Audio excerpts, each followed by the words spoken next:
Hello, it's Susan and welcome to my world. I am entitling this video Out of Africa.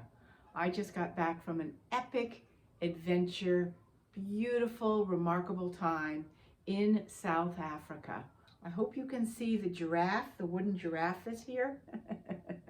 That's one of my symbols that I brought back with me to share the essence of that and have that with me at all times.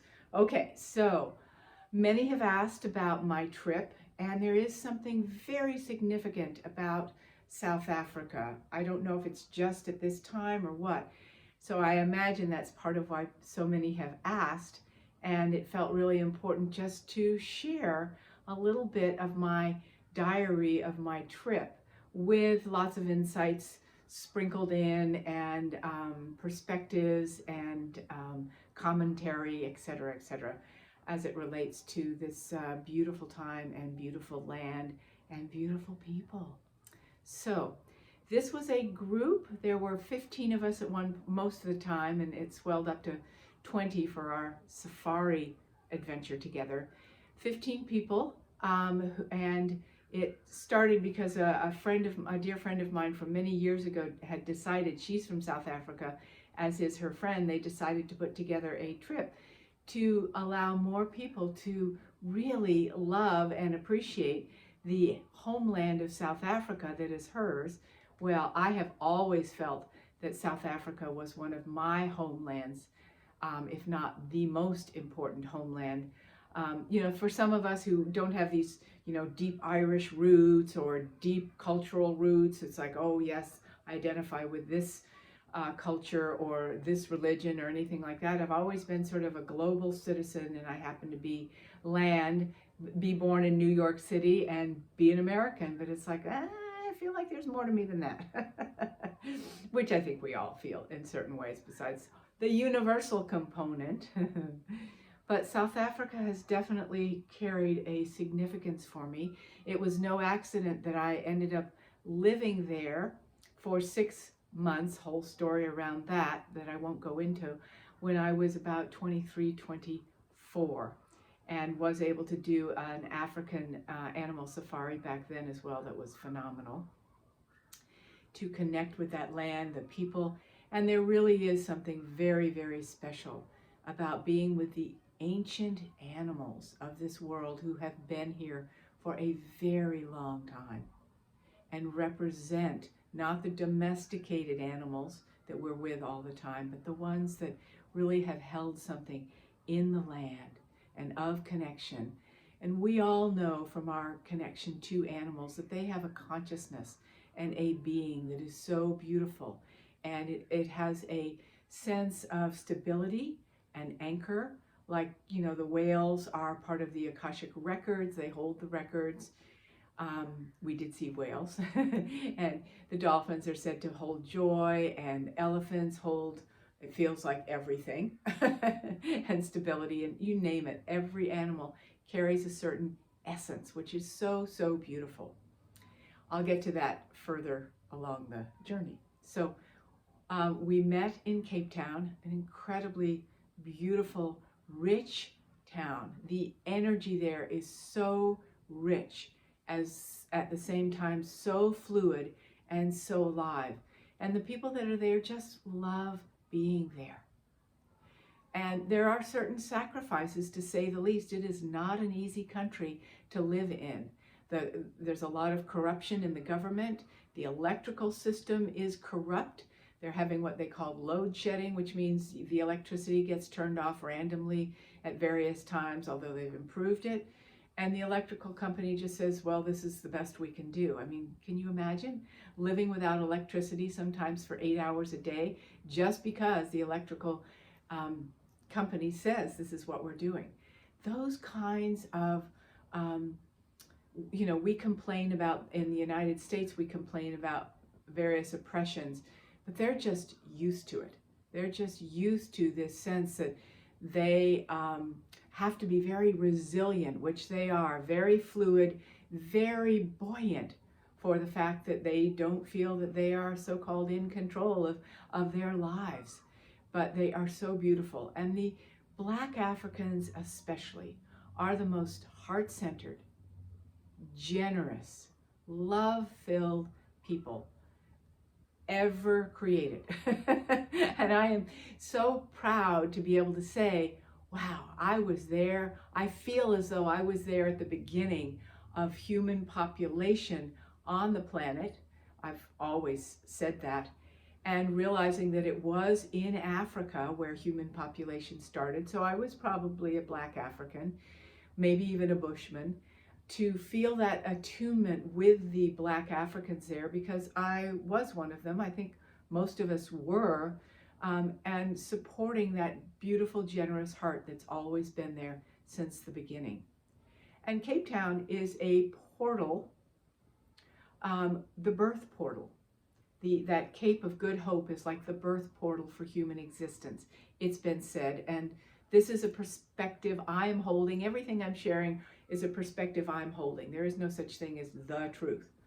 And it's a birth portal. And there's the Atlantic Ocean and the Indian Ocean on either side that comes together, that has a real significance to that portal and to the force of life that you can feel down there. It's a very vivid place, very windy and alive, and just ripples upon ripples of white caps for a couple miles, just with that sense of power coming in to that vortex of the portal of that Cape Town represents, and that area represents of Southern Africa for the human population. Another interesting piece, which was again another piece as it relates to the depth of my placement there at this time, was one example was that there has been discovered over 1 million stone circles in South Africa.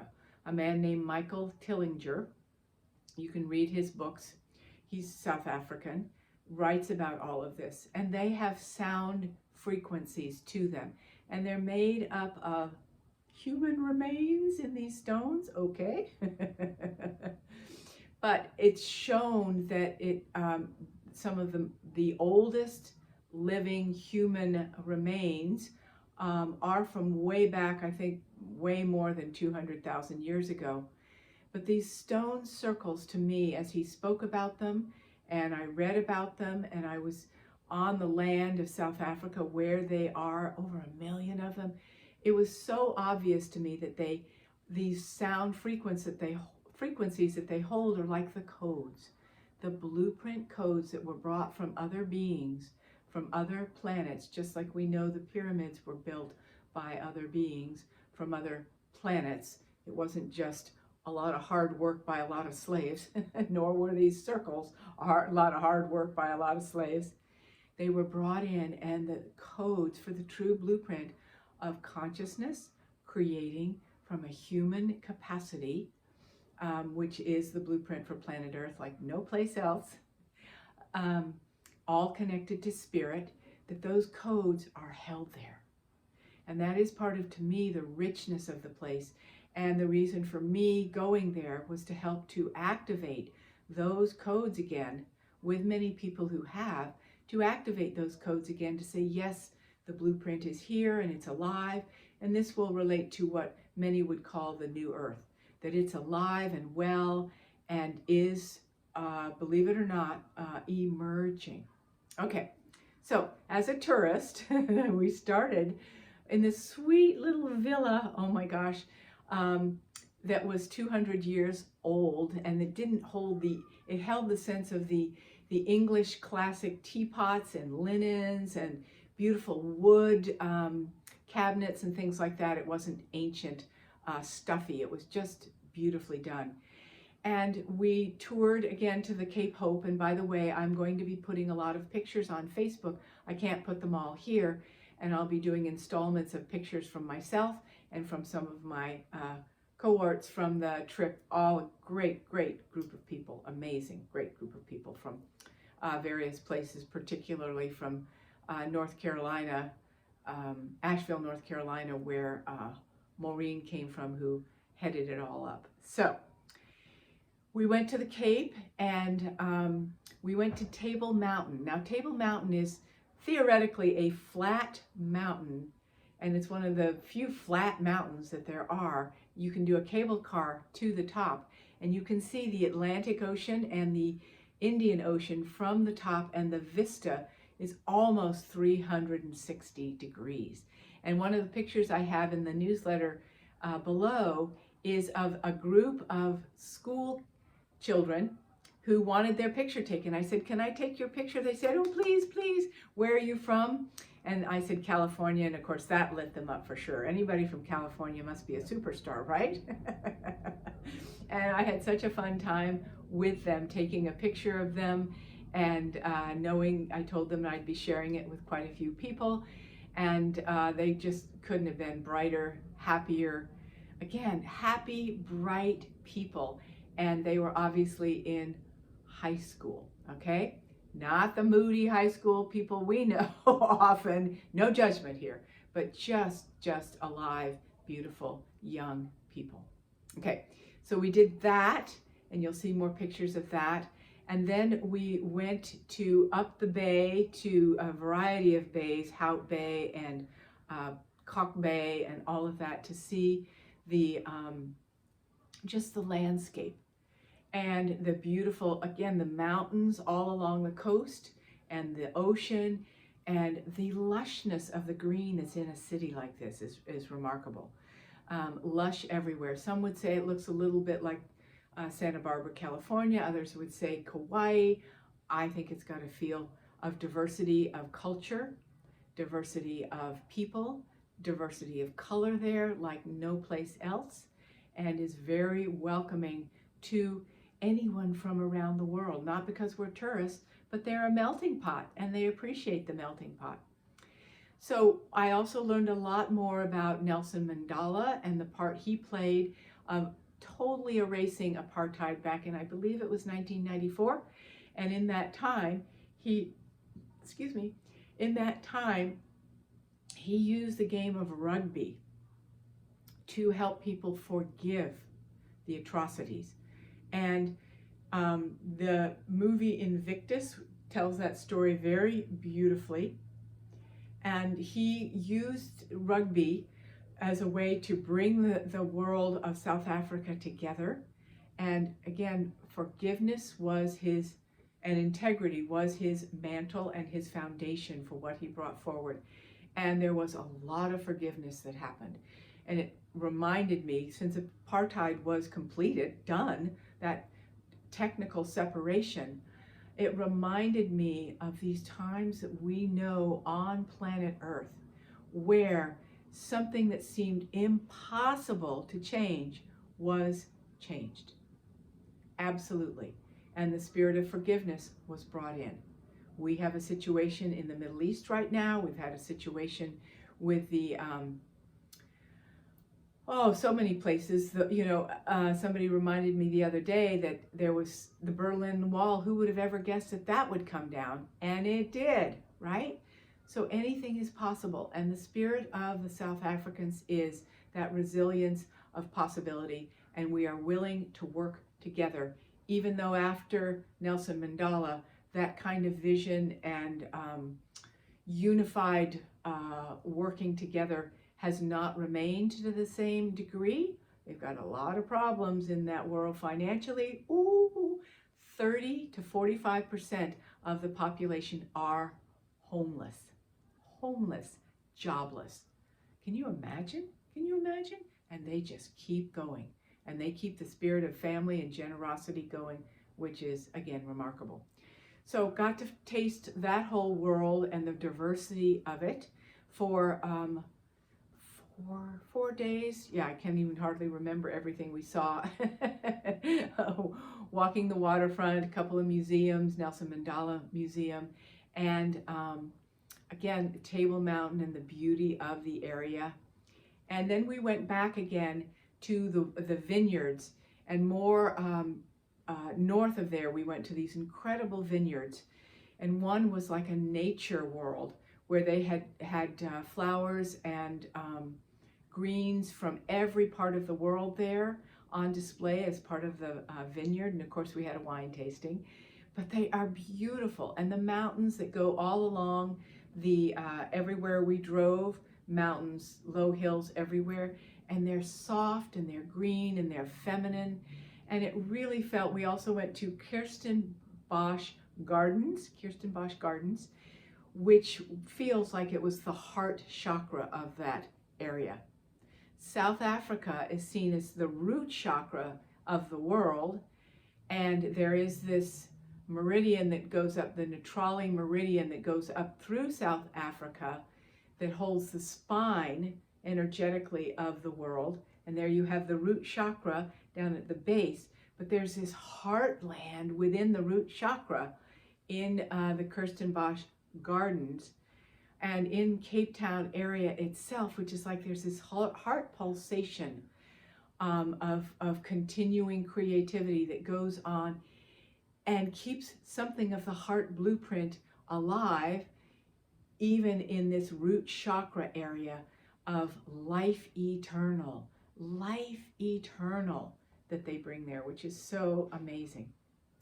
In the middle of the retreat, we did a 3-day retreat. Sorry, it was an overall retreat. We did a 3-day retreat, 1 day of silence in an incredible nature reserve.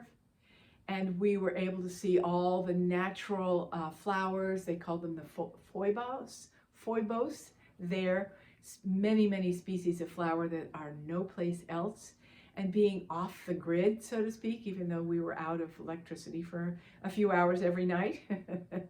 But really away from everything in the beautiful Cape Dutch architecture that's there. I just love it. I just love the Cape Dutch architecture. So we had a very special in-depth writing retreat, which was all part of the flavor of really getting to the heart of my own purpose for being there and what that brought. And there was a labyrinth there that I walked, and in the middle of the labyrinth was a bushwoman, and I communed with her and said, I'm back, I'm back. It was just a statue, but it represented a lot. So much I could say. Okay, so we went to the vineyards and saw the beauty that the vineyards carry, some of the most beautiful in the world, well known, and just had the joy of the richness again of this land and the people there and their brightness and their generosity. And then we had a chance to go up to the Kruger National Park, which is a very large safari land habitation. And we went to the Adubi Lodge and had 3 days there and did the jeep safaris in the morning and in the evening, and then a walking safari, to be with what they call the main 5, which is elephant, giraffe, zebra, wildebeest, and water buffalo. They call it the buffalo, but water buffalo. Oh yes, and leopard. Yeah, amazing. When I was in this, what we call savannah, I felt so at home, out in the middle of so-called nowhere. And I know we've all had lifetimes where we were tribal, in the middle of nowhere. And there was something beautiful about connecting to the very root of that. The very land, the natural land, where the natural animals are, that have held something, as I mentioned earlier, of the connection to earth and universe through their own particular essence, and to be with them and commune with them and invisibly talk to them in deep appreciation for what they have held for so many centuries that cannot be destroyed, because their essence will not be destroyed, right?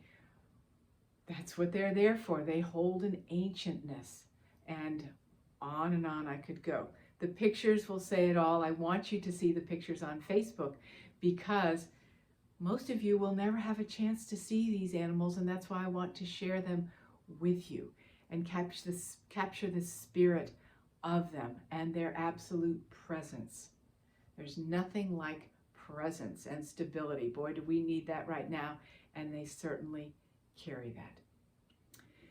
So that's a little bit of a taste in different levels.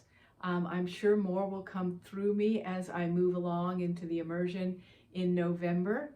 How it has all been so life-changing for me will come out in the essence of that and various things that I'll be doing from this moment forward. I don't take it lightly. My deepest appreciation for all that got me there. I have to say, I knew the magic was happening when my long flight that was, 18 hours. I had another 5-hour flight. That's how long it takes to get to Cape Town from LA. Magically, and it was the sleeping portion of it, obviously, overnight. Magically, I had 3 seats to myself. Even what do we call them now? Airline hostess. Oh my gosh. It's not the steward anymore. Sorry. Losing it there. Was just shocked that nobody else was in those 2 seats. So I got to lay down and sleep, which was amazing. So I knew my guides were with me, guiding me, taking care of me every step of the way. And this is all part of the magic of that land. And it felt so good to feel as though a part of me came home, landing on planet Earth in this homeland energy of heart and deep ancient roots, holding the true blueprint as never before. I said, oh, this is the essence of home for me. And I just feel such deep appreciation for the opportunity to experience that directly and be in it for 2 weeks directly and soak it up and be able to bring it forth from this moment forward. So thank you for sharing this little journey with me. And if you have questions, feel free to ask me. If you've been there, let me know, because we have a connection now of being together in what I'm calling my homeland space. And I feel a kinship with many other places, but this was definitely a homeland space, and deep appreciation for the South Africans and the many, many tribes of Black Africans. There are, 20 at least different languages in the tribal situations just in South Africa itself. And so much to the culture there that's so different than ours, but fun to learn about. So that's a taste, and before I start boring you, that's a taste, and glad to bring it back home to you, to your heart. May you be uplifted by what is happening in our beautiful world at this time, and may it inspire you to know that anything is possible in other parts of the world as well. Much love to each one of you from the heartland of home in South Africa.